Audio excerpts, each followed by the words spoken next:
Hi students, സൈലത്തിൽ almost free ആയിട്ട് പഠിക്കാൻ നമുക്കൊരു അവസരം കിട്ടിയാലോ? സൈലം ഇതാ നിങ്ങൾക്ക് അങ്ങനെ ഒരു അമേസിംഗ് ഓപ്പർച്യൂണിറ്റി ആയിട്ട് വന്നിരിക്കുകയാണ് സ്കോളർഷിപ്പ് ആപ്റ്റിറ്റ്യൂഡ് ടെസ്റ്റിലൂടെ, അതായത് നമ്മുടെ സാറ്റ് എക്സാം. ഈ സാറ്റ് എക്സാമിന്റെ സ്പെഷ്യാലിറ്റി എന്താണ്? ഇതൊരു സ്കോളർഷിപ്പ് എക്സാം ആണ്. ഇത് നിങ്ങൾ നല്ല സ്കോറോടുകൂടി ക്ലിയർ ചെയ്തിട്ടുണ്ടെങ്കിൽ നിങ്ങൾക്ക് സൈലത്തിലെ ഡിഫറെന്റ് ബാച്ചസിൽ അപ് ടു 100% സ്കോളർഷിപ്പോടെ പഠിക്കാം. അപ്പോൾ ഏതൊക്കെ ബാച്ചസിലേക്കാണ് അഡ്മിഷൻ ലഭിക്കുക? നീറ്റ് ആൻഡ് JEE 2027 റിപ്പീറ്റർ ബാച്ചസിലേക്ക്, ബോത്ത് ഓൺലൈൻ ആൻഡ് ഓഫ്ലൈനും, അതേപോലെ NEET and KEAM 2026 online and offline crash ബാച്ചസിലേക്കാണ് നിങ്ങൾക്ക് അഡ്മിഷൻ ലഭിക്കുക. ഈ എക്സാമിന്റെ സിലബസ് എന്ന് പറയുന്നത് നിങ്ങളുടെ +2 എൻട്രൻസ് സിലബസ് ആണ്. അതിനെ ബേസ് ചെയ്തിട്ടാണ് നിങ്ങൾ പഠിക്കേണ്ടത്.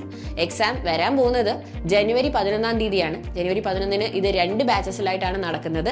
രാവിലത്തെ ബാച്ച് എന്ന് പറയുന്നത് morning 10:30 AM to afternoon 1:30 PM ആണ്. ആ മോർണിംഗ് ടൈമിൽ എക്സാം നടക്കുന്നത് കാസർഗോഡ്, കണ്ണൂർ, വയനാട്, മലപ്പുറം, ട്രിവാൻഡ്രം, ആലപ്പുഴ, പത്തനംതിട്ട, കൊല്ലം, കോഴിക്കോട് എന്നീ ജില്ലകളിലെ സെന്റേഴ്സിലാണ്.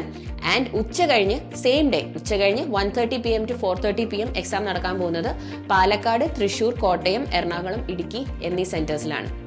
അപ്പോൾ നിങ്ങൾക്ക് സെന്റേഴ്സിന്റെ ഡീറ്റെയിൽസ് ഒക്കെ മനസ്സിലായല്ലോ. ഈ എക്സാം എഴുതാൻ ആഗ്രഹിക്കുന്ന മക്കൾ എല്ലാവരും നിർബന്ധമായിട്ടും രജിസ്റ്റർ ചെയ്യണം. രജിസ്റ്റർ ചെയ്യാനായിട്ട് നിങ്ങൾക്ക് സ്ക്രീനിൽ ഒരു QR കോഡ് കാണും. ആ QR കോഡ് സ്കാൻ ചെയ്യുക, രജിസ്റ്റർ ചെയ്യുക. ഈ ഓപ്പർച്യൂണിറ്റി എല്ലാവരും യൂസ് ചെയ്യുക. കാരണം ഒരുപാട് പേര് ചോദിക്കുന്നതാണ് സ്കോളർഷിപ്സ് അവൈലബിൾ ആണോ എന്നുള്ളത്. അപ്പോൾ നിങ്ങൾക്ക് അമേസിംഗ് സ്കോളർഷിപ്സ് ലഭിച്ച് ഓൾമോസ്റ്റ് ഫ്രീ ആയിട്ട് തന്നെ പഠിക്കാനൊരു അവസരമാണിത്.